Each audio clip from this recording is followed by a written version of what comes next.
Operator overloading is one of the key concepts which comes under polymorphism. So when I say polymorphism, polymorphism is actually taken from two Greek words, that is poly, which means many, and morph or morphism, which is nothing but the meaning is forms. So polymorphism is actually the ability of an entity, like could be a function, could be a method, could be an operator, to take on multiple forms or behave differently depending on the context or the type of data it is going to operate on. For example, if I say there is a processing of a payment. So payment processing system may deal with a debit card, may deal with a credit card, or it can be any UPI. So depending on which kind of payment is being done, the payment processing is going to take the action or behave in that particular format. Now, polymorphism has a lot of ways we can implement, and one of the way is your operator overloading. So what is operator overloading? So as the name indicates, if I'm trying to apply a particular operator apart from its natural job. For example, if I take the consider say plus, so plus has a natural job or functionality of adding two numbers. But if I can use the same plus and if I can supply two objects, then it is going to add the two objects that have been supplied to it.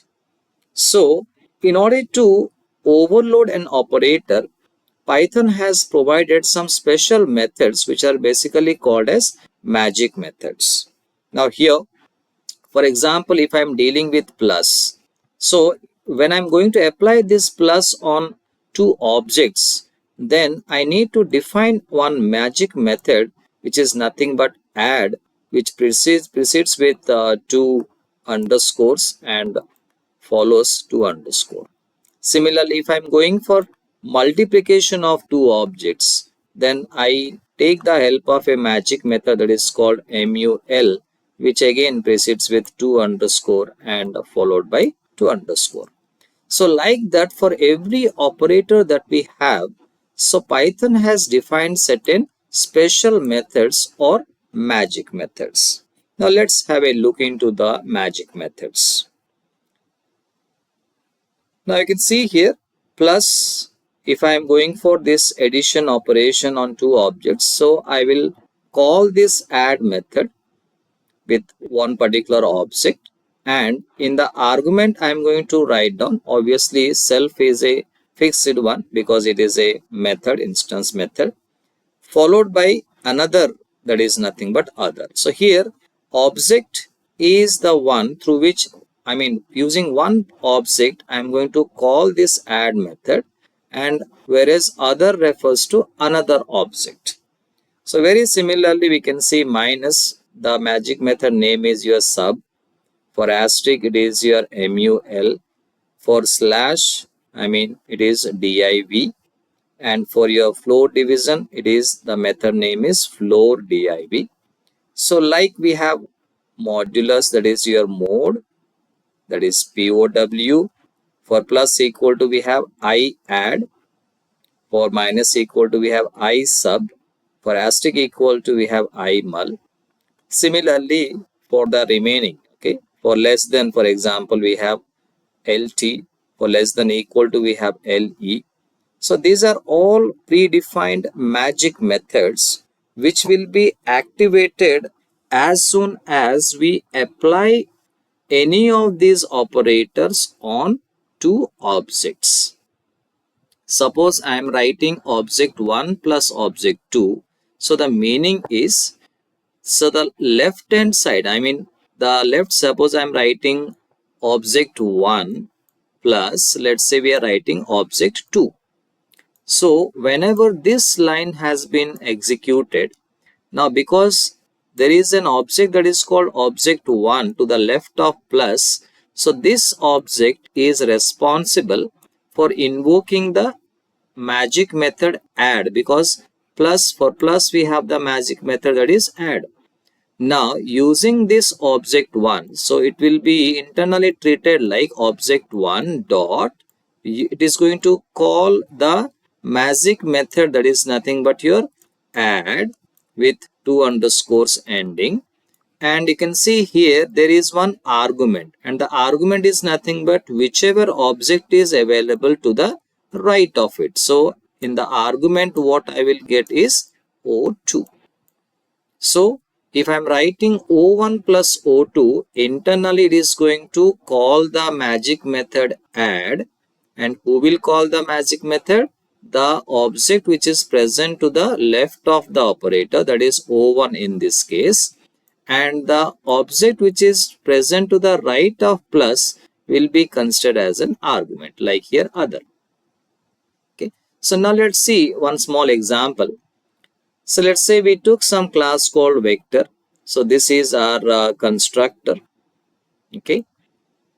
We have taken this init double underscore followed by double underscore. Okay. So there are two parameters we have taken and whose values are set to the x and y. So x and y are instance variables.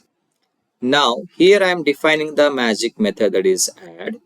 Okay. So what we are doing is we are returning self.x plus other.x, comma self.y dot plus other.y. So now when this add method will be invoked is whenever I call plus, I mean when I use plus and to the left and right of the plus, if I start writing some objects. Similarly, we have defined the magic method sub here, and we are doing the same job like we have done here. Here returning self.x minus other.x and self.y minus other.y. So we have defined two magic methods here which are responsible for overloading the operator. So this add is going to overload plus, whereas this sub is going to overload the minus. Now we have created two objects here. So we have created v1 and we have created the object vector where I am passing 1 and 2, which means of course for this the constructor will be called. So for object v1, so we have two variables inside that. One is your x, other one is your y. So what is x is going to take up? Like 1, and y is going to take up 2. Now similarly, when we go on to the second object that we are creating, let's say v2 we have created. So once again this also invokes the constructor. So where again we have v2 also has a copy of x and copy of y. So x will take up 3 and y will take up 5. So with these two lines, what we could do is we could create two objects of this vector class. Okay. Now we are writing v3 equal to say v1 plus v2. So here you can see we have used the plus, and to the left of plus we have used one object of vector class, that is v1, and to the right of plus we have used another object of vector class, that is your v2. So when this calculation or this expression gets evaluated, ultimately what it will do, it is going to invoke the add method. The magic method add will be invoked. So as a result, we see the left hand side object is nothing but the one which is responsible for invoking this. Means add method is called by which object? v1. So it's internally treats like v1 dot, we are calling which method? Add method, and in the argument I am going to pass on the object which is present to the right of plus, that is nothing but what? v2. So now you can see we are calling this add method with which object? v1, and in the argument what I am passing is v2. So now internally how it is treated, because whichever object is going to invoke a particular method, that is considered as your self. So self is going to take up what? v1. Whereas the argument that I have passed here is nothing but taken up by your other, which is nothing but your v2. So self representing v1 other representing v2. So now what we have done here, execution, return self.x. Self.x means v1.x. What is v1.x? We have 1 plus other.x. What is other here? v2. So v2.x. What is v2.x? We have 3. So 1 plus 3. So this is going to return how much? 4. Now next self.y. What is self here? v1. So v1.y is holding 2 plus other.y. Other means representing v2. So v2.y is nothing but 5. So it is going to give me 7. So as a result, we'll get a tuple where the first value is 4 and the second value is 7. Now, likewise, when I'm going for one more instruction here where I'm writing v1 minus v2. So now we see that minus is the operator which is now operating on two objects. One is your v1, other one is your v2. So like it has happened in the previous case, now this is going to invoke the sub method. So as a result, because v1 is to the left of minus, so it will be looking like v1 dot, which method we are invoking is your sub method, and in argument what I am going to pass is your v2.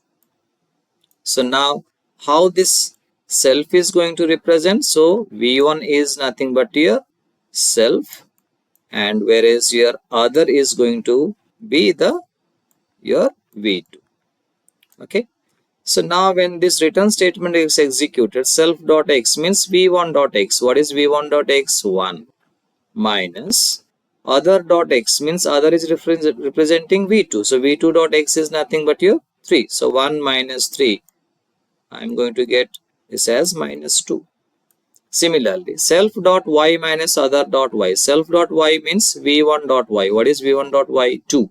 So 2 minus other.y is nothing but what? 5. So 2 minus 5, I am going to get what? Minus 3. So the tuple I am going to get where the first value is minus 2 and the second value is minus 3. So these are the magic methods which, even though I am not calling them directly, they are automatically called whenever I apply the corresponding operator, because this add magic method refers to plus. So whenever we have used plus on two objects of a particular class, it will search for the corresponding magic method and executes accordingly.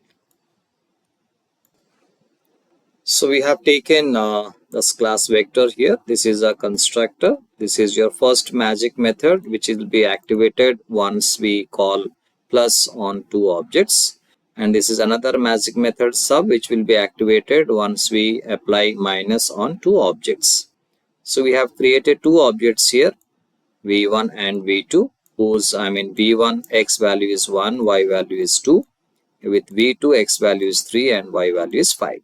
So now, like we have already said, this v1 plus v2 will invoke the magic method add, which is going to return these values like 4 and 7. Okay. Now, similarly, when I'm going to invoke v1 minus v2, so we are going to get minus 2 and your minus 3. So let's check this. So you can see we are getting 4 and 7 and minus 2 and minus 3.